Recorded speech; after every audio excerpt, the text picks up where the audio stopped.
All right, welcome back to the Just God Pod. Today's a impromptu episode here with my buddy Tucker Toman. Tucker was a second rounder, Yeah, 2022, 2022 for the Toronto Blue Jays. Um, just a really solid Christian guy that I've had the pleasure to get to know these past couple of months that we've been together. So we're going to be diving deep into his testimony, into the Word, into some verses. This is just going to be like a normal conversation, just like we'd be hanging out in the hotel room. We are in Oldsmar, Florida right now. Beautiful, sunny Oldsmar, Florida. First ever like live guest, I guess. So congrats on that. let's go. Appreciate you having me. um, I want to give a big shout out to this show's sponsor, Greater Purpose Company, whose mission is to equip and empower business leaders to build great businesses for a greater purpose. And Tucker, we're going to start with the verse of the week. For the listeners out there, this is just anything that the my guest wants to talk about. It can be a life verse, like their favorite verse. It could be just something that God has revealed to them more recently. But we're going to start with it. I've been doing a better job for the listeners. You guys know that I've been doing a better job of getting this at the start of the episode. So Tucker, what's your verse of the week for the listeners? I'd say probably Colossians 3:23. It's been kind of I guess, a life verse for me the past, I guess, pretty good amount of years since dating back into high school. But I more recently kind of more trying to live it out, Yeah. to say, Yeah. than kind of just saying that it's my verse. Yeah. For the listeners, Colossians 3:23, whatever you do, work heartily as though working for the Lord and not for men, knowing that from the Lord you will. Ooh, I guess That's that goes into 24. Yeah. So verse 23, whatever you do, work heartily as for the Lord and not for men. We'll stop there. Yeah, we can kind of. There's a lot to unpack there, because I remember talking to you later in this back in the last summer in the locker room, and you were like, whatever I do. So it could be if we had kids, how are you raising your kids, or could be it is treating people. I do whatever I do, I want to work at it with all my heart, is working for the Lord. And then it says a couple of them say for men or human masters. So like, as you know, we have a lot of human masters in the profession we're in. So a thing I've been revealed to recently is just not seeking the approval of man or any human, because I don't need it. Yeah. But that's why it's been caught to me recently, because I don't need to seek that. Yeah. And especially in the profession that we're in, just being the baseball players, we're always being watched by coordinators or coaches or even teammates. Yeah. Like whoever, you know, and we're like always kind of like on guard, it feels like at times. And even today at church, like the pastor was preaching on like, we're like, why are you seeking validation from other people, you know? Yeah, and that was a really good sermon today by Pastor Aaron Burke at Radiant Church. Yeah. It was really revealing, because I was like, because it really doesn't matter. I don't need validation from anyone else, or satisfaction from anyone else. It's something that's so easy to say, but really hard to live out, because we're around people every day. Yeah. And you like people, you want people to like you. Yeah. It's something that's very hard, but I feel like once you have it down, it's very freeing, because all you need is God's approval of you, and you have it. Yeah. So Yeah. now, once you start living for Him, it's an amazing thing. Yeah. And especially just breaking down that Colossians 3:23, like I always saw that, and I love the first part, like whatever you do, and like as you said, like it applies into all areas of life. Yeah. Like I had a part-time job booking appointments for a PT place in Greenville, and I'm like, I'm gonna do the best job that I possibly can as though I'm working for the Lord, and whatever else happens, like I'm not seeking the approval of man anymore, and so. I mean, yeah, it ties in deep to Galatians, what you're talking about, and I think I remember you saying that it like why wouldn't I work as hard as I can for the Lord? Yeah. And this is the God of the universe we're talking about. I Yeah. remember you talking about that. So that really puts it in perspective, and I really love that verse. Yeah. Talk about a little bit. Obviously Nash Knight was our hitting coach in Dunedin for the Blue Jays, and I'm actually looking. I'm gonna try to get him on an episode because he's the man. Dude, that'd be amazing. Yeah, I was texting him this morning. I was just like, I need you because I was just thinking about like the podcast today, and I was like, I'm gonna need you to get on an episode here soon. I think he's on a plane right now, but talk a little bit about like I guess your guys' relationship, how he's helped you, especially through the ups and downs that baseball brings. Just how Nash has sort of mentored you and kept you grounded. Man, he's been definitely a blessing from above. Like no, like I believe that wholeheartedly, and Yeah. I couldn't be more thankful to God for giving me a man like that in my life because with a hitting coach, I mean, I'm a hitter and you're with each other every day. Yeah. So it's it was amazing that I got introduced to Nash and we had a lot of similarities. Just being that we were switch hitters and we played the same position, but um, and we wore the same jersey at one point, which is nice. a cool fact. Didn't but know that. yeah, but he's just been a light to me, and he's just shown me God's light through a lot of different things, just in life and in baseball, and how to navigate through all of the ups and downs, the good times, the bad times. What matters here on earth? Yeah. Like what matters? What he has a thing called 10,000 years, which I think I told you about. Yeah. That. Can you actually bring that up real quick? Yeah. That So text. he has this thing called 10,000 years. He used to write it on his hat, and he used to tell it to all, like his teammates. And he was describing like what matters in 10,000 years.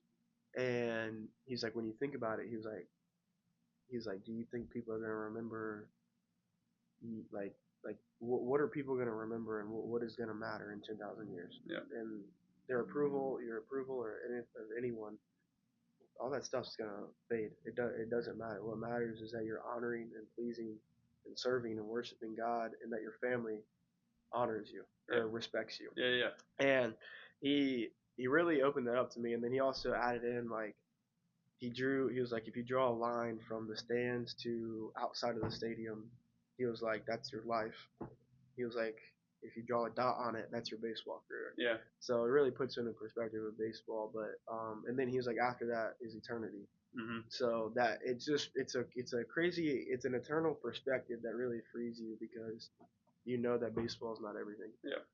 And that's a really freeing thing that like I don't know if I would have figured out on my own, but Nash definitely opened that up to me.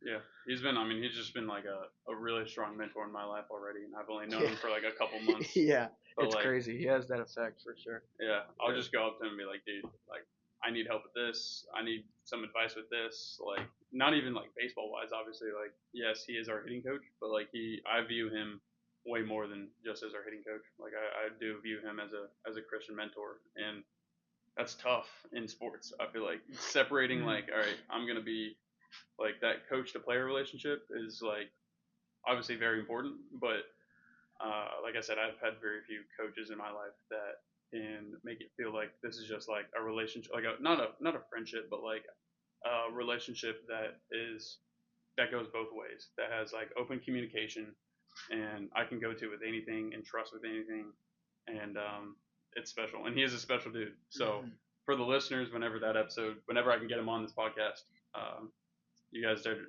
just definitely gonna need to tune into that because he's just an incredible human being. So let's talk about like sort of your upbringing, where you're from, how you got in church, how your relationship with Christ has grown from where it started to where it is now. Just the floor is yours. Yeah, I had a little. Let's see here. So I was born in South Carolina, and wasn't old enough to go to school, but we moved to Virginia when my dad became the head coach at Liberty University, which amazing place. Yeah. But I grew up in a Christian family household, and we went to church every Sunday, and that's kind of how I got introduced to the Lord is like through my parents, and um, I've asked the Lord to come into my heart at a very young age, and I've kind of always went onto that path of like, like, hey, I'm a Christian, following this path, and I I moved back to South Carolina when I was in 8th grade, and I still have the same thing. I go to church and have all of these things, but I really started diving really deep into my faith actually um, about a year ago is when I was kind of going through a tough time, but I was really shown like that God was like really real, Yeah. and it was really super powerful to me. And I was just woken up by that, and it's really just it took another like leap in my faith to where like, hey, like I had a lot of things shown to me like, hey, like if I'm gonna be if I'm gonna proclaim who I'd say I am, I got to be real about this. 100%. Like I want to be real about my faith, and I want to, and if for me to do that, I have to be real with God. So that was a huge thing for me. Yeah. But yeah, that's really about it. I mean, I've just been blessed to be around great people Yeah. that God has blessed me with throughout my whole life, honestly. Yeah. Because I remember you actually mentioned that to me, uh, sort of like when I was sharing my testimony with you a couple months back, like talking about you shared being a doer of the word and not just a hearer of the word. So for you essentially that kind of came to play. You'd say like a year ago. Yeah, honestly, I'd say about a year ago because it really shot off for me. It was like revealed to me. There was like, hey, like during the good times and the bad times, like it doesn't matter. Yeah. You gotta be a doer of the word. It's not just when things are when things are going well. Yeah.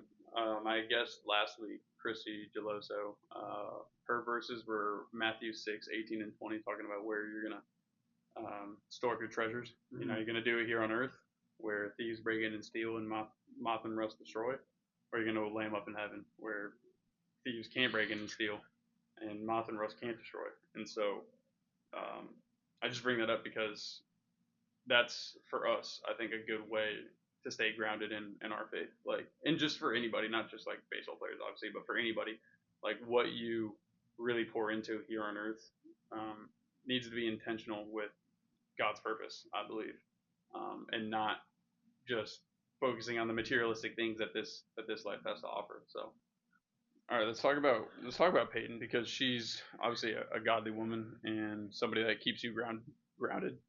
Um, just encourages you, is somebody that kind of is your rock at times. And I've had the honor to meet her and get to know her a little bit, and she's awesome. So if you want to just touch on.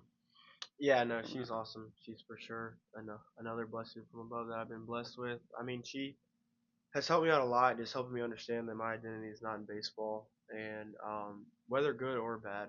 And if if it's God's will to make that I'll be in the big leagues one day, I'm still gonna need Him as much as I am now in the minor leagues as I am when I'm there. Yep. So she's been amazing. I mean, she's encouraged me, inspired me. She's led me to the truth like all the time. Yep. So it's been amazing. Yeah. With her, she's one of a kind for sure. Yeah, no doubt. I think that is something that's like super crucial, just as believers. Like, and I was kind of reading this actually this past week in Ephesians 5. I mean, this is talking about more marriage, but it talks about really the relationship between husband and wife, and partnership, I guess, in a sense, and how important that truly is and what that is supposed to look like. And so, I mean, same thing with my girlfriend. I mean, she's a blessing from above and keeps me grounded. And um, I always say this, but just motivates me to be a better man and um, gives me something to strive after. Really, just getting better every day in my walk and growing closer to God. And when you put the center of your if any relationship, not even just with a partner, but with a parent, with a teammate, like whatever it is, as long as you put God at the center of it, it's going to be built to last, and it's going to have a strong foundation. So whenever those tough times do arise, um, you know what it's built on, and you don't have to worry about the storm because God has already weathered it. let's talk about. I was added this week to a Bible study group chat with one of our team chaplain, CJ, and then two other kids, along with me and Tucker, and we went through James, which I think I actually underlined every single verse in James, which was insane. In the whole book or James 1? Both. Like, oh wow. That's James 1 and 2. There's 3, 4, and 5. Well, yeah, that's crazy. All of those are almost underlined. And I'm like pretty picky about what I underline, I guess. Really? But I couldn't not underline. So what was like the underlying theme that you got from the book, and maybe some of your favorite takeaways? I mean, we've been talking about it a pretty good bit. I think the faith without works is it's a definitely a conversation to talk about. But I mean, I've been fortunate enough to have wise and very smart people around me to help me understand um, the whole book and just everything as well. But I mean, that definitely caught my eye because if I think works will show up as if you have faith, Yeah. and if it's true saving faith, and you're it's and I have a study version that says like true commitment to Christ, and everything will kind of come out. Yeah. But that really caught my eye because like I think those works are going to come out if you have faith. Yeah, and we talked about like the fruit that you bear. Mm-hmm. In Matthew, it talks about a fig tree doesn't bear olives, an olive tree doesn't bear figs. Like the fruit that you bear should align with whatever God's word is. And we talked about this on the car ride home from church today. But the fruits of the Spirit: love, joy, peace, patience, kindness, goodness, gentleness, faithfulness, and self-control. As long as we are bearing one of those fruits of the Spirit, I at least this is, I guess, kind of how I see it. I don't know if this is right or wrong, but if what I'm doing is bearing a fruit of the Spirit, that means I'm walking in alignment with God, and I believe that I'm doing His will. That I'm That's gonna show up. yeah, that I'm bearing the good fruit. Yeah. That was actually in one of Peyton's texts that I just read, that if you abide in Him, you're gonna bear fruit, and it's fruits of the Spirit. Yeah. And those things will show up, and it's an amazing thing. Yeah. And I think it shows that you are in close contact with Him. 100%. I know the faith without works debate, to go back to this, it's talked about a lot in the church, because everybody says, like once you are saved, you're saved, you're going to heaven. But here's James saying like, well, you might want to check that, because if you're not doing the good works, is it really faith? And honestly, like as I've kind of really dove into this a little bit more, I see that I kind of agree with James. Like we talked about this. Like I was at once a hearer of the word and not a doer, and I was wearing the cross. But and Pastor Aaron Burke from Radiant touched on this today. Just because the person has a cross tattoo or wears the cross or has a Bible verse in their Instagram bio does not mean that they're the part. And he was referencing to single people. Yeah. Like if you're in church and you're looking for a Christian, and you want to start a relationship with this person, just because they do those things does not mean they they're are. the part. And then what reveals that is their heart. Like their heart is going to show that, and what is coming out on a day-to-day basis is on a pretty consistently base. That's them. Yeah. That's them, and it shows their truth. It shows where their heart is. Yeah. Which I mean, it's deep, but it's real. Like the true heart change is going to come from God. Yeah. So it's something that you have to surrender for sure. And that is as I see it, for me. 100%. That's like a harsh reality, though.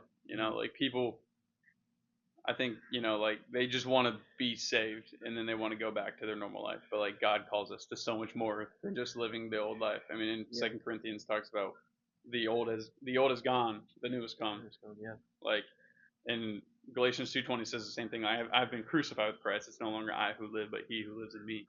So like those verses are like we're throwing away our old past and we're putting on the new self, the new creation that God has for us. And because I mean I went through it in high school. Like I started going to church, then I got to college and I started doing college things, and I was still wearing the cross, but I wasn't really a Christian. Like I wasn't living out what God had called me to do.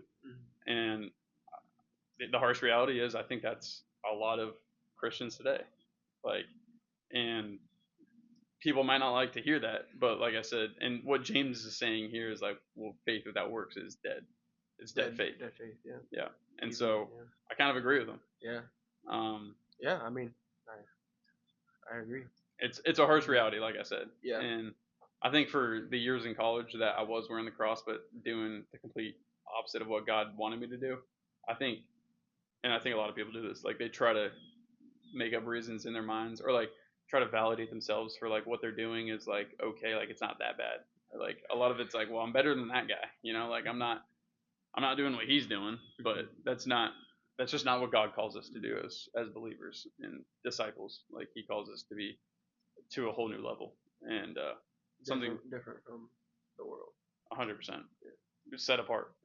I said that to you this week. Like, yeah, we are called to be set apart, you know. And to, going back to like what we talked on earlier, like that might be different, that might be weird, but like we're not seeking the approval of man anymore, and that's tough to get over that hump. And if you weren't, you wouldn't be a servant of Christ. Yeah. And that's I mean that's a lot to unpack for sure. Just in that right there, like that's real, and if you make that commitment, and that changes massive. Yeah. Because that's a complete 360. Yeah. That's going from dark to light. 100%. And then there's a lot in that. Like there's a lot of things to do with that. We could talk about that one for probably an hour, honestly. Yeah. I mean, there's a lot to unpack with that for sure. Yeah. Chapter 3 of James was probably my favorite. About taming the tongue. Okay. Yeah. I was just thinking about that too because it says that like a saltwater pond is not. Yeah. Oh yeah. Chapter 3 verse 11. Does a spring pour forth from the same opening both fresh and salt water? Can a fig tree, my brothers, bear olives, or a grapevine produce figs? Neither can a salt pond yield fresh water. And the context behind that for the listeners was in James 3 talking about taming the tongue. You know, what we say becomes who we are and how we're known. And this is something that I've talked to you a lot about, but something that I've struggled with in the past and still do. Like I get around a group of people in the locker room, like it's like, where did that come from? You know, and I get frustrated with myself, but in James it's talking about like it is possibly like one of the hardest things to really tame is your tongue, and I've experienced that. I'm sure you have, just going through life, you know, like you screw up, you say things that you don't mean to say, and you end up with the consequences. So that's definitely one of the harder things to do for anyone, honestly. You also got to realize you're not perfect. And that as long, I mean, this kind of ties into what Pastor Aaron was saying today, that as long as your heart is going in the right direction, God's not looking for your perfection; He's looking for your pursuit. So like, He knows that you're gonna mess up. I mean, we're sinful human beings. There's so much sin inside of us; it's not even funny. But that stuff will end up, as he said. I think we talked about with Brandon the other day that like the things that maybe he used to do, as you continue to seek God and be around community, you'll see that you don't want to do those things anymore, and they don't seem as attractive as they once were, I guess. So, I mean, that's a thing that you for sure pray about, and you just continue to think about what God wants us to do. Yep. That pursuit over perfection was, dude, that was really good. Yeah, that hit me for sure, because I'm a huge victim of trying to be perfect, and I think the people around me know that, and it's something that I've had to just really really hammer because I'm just a perfectionist and that doesn't tie in Nah. with what God wants me to do. So or just the realization that I'm never gonna be Yeah. until one day. So I really like that because I mean you have to give yourself some grace when you mess up because you know that you're not gonna be perfect. Yeah. But as long as your pursuit and your heart is in the right way, I think that you're on the right path, and 100%. you're gonna end up being good. Yeah. So And yeah, he says Pastor Aaron Burke today said God is looking for pursuit, not your perfection. The direction of my heart determines the destination of my life. And so that was a really good message. I still have the sermon notes in my Bible that he talked about when we went over this morning. Possibly the most convicting verse for me in all of James came from chapter 3. okay. And this was about obviously taming the tongue, but it says, uh, well, also going back to why it's so hard to tame. No human being can tame the tongue. It is a restless evil full of deadly poison. And then this next verse was super convicting for me. With it, we bless our Lord and Father, and with it, we curse people who are made in the likeness of God. From the same mouth come blessing and cursing. My brothers, these things ought not to be so. And I was like, whoa, Yeah.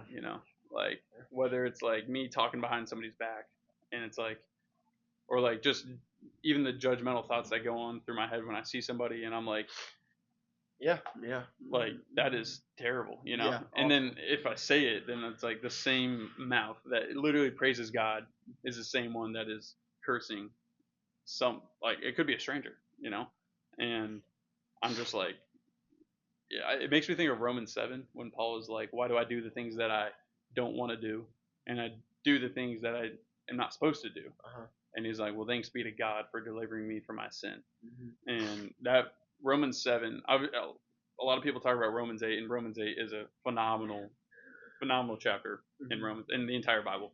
But Romans 7 kind of sets up, it's so brutally honest. Paul is like, I'm the foremost of sinners. My whole life, I is I have been a sinner, and I will continue to sin. He's saying like all these what seems like derogatory things to himself, but then Romans 8 is like just offers so much hope, and he's like, thanks be to God for the glory, for saving me, for changing me into who I am in this new creation that Christ has called me towards. Yeah. Um, that's just like I said, a lot of people talk about Romans 8, but for for the listeners, I recommend going taking a deep dive into Romans 7 as well. Um, It's yeah. good stuff. Any other scripture that kind of stands out to you, maybe more recently, or anything that I you mean, just I really just try to live by as we wrap up? um, I mean, a daily thing for me is Colossians Yeah, 3:23. I mean, that's I see it everywhere I go. yeah, Um, I don't like trying to, cause I'm a people pleaser, yeah, and I've had problems with that, and that doesn't align. So and I don't have to live like that anymore, and there's a sense of freedom with that. yeah, So I honestly say that, and I mean I just if you just go through the Gospels. I mean it's crazy, yeah, like yeah, who is our God, honestly. yeah. Um, and that's really been about it for me Well, recently. talk about who is our God. We read today in the Car 2 church about Sodom and Gomorrah, Yeah, yeah, raining fire and sulfur. yeah, and turning someone into a pillar of salt. Yeah, just like that. Yeah, that's the amount of power, as you said, Almighty is something it's crazy to grasp your mind around. Yeah, My pastor back home in South Carolina said, if you can believe the first 4 words, I think it's the first 4 words of the Bible. It says, "In the beginning, God." mm-hmm. If you can believe that, that's you're on a really good path because that's kind of because that's creation. Yeah, It's the one of the things that people have different debates about. yeah, But in the beginning, which is the time, God, that's the first thing. yeah, So that's there's a lot of stories like that, but yeah. I really like that. Yeah, that's awesome. I've never really heard that. In the beginning, God. Yeah. That's true. Like that's the start of everything. That is the He's the creator of creation, and like you said, going back to the Gospels, like talking about our God. I think the Gospels are so important because you find out who the person is. Like, in I'm big on this, just talking about relationship versus religion, and I've said this in past episodes, but Yeah. like Yeah. 100%. a great way to Yeah. do that is by going through the Gospels and figuring out like who the person is. He's so personal. Yeah. He has feelings. He wants good. Yeah. He, I mean, he endured all of that out of love Yeah. for us. So that's, I mean, that's an amazing thing that he can.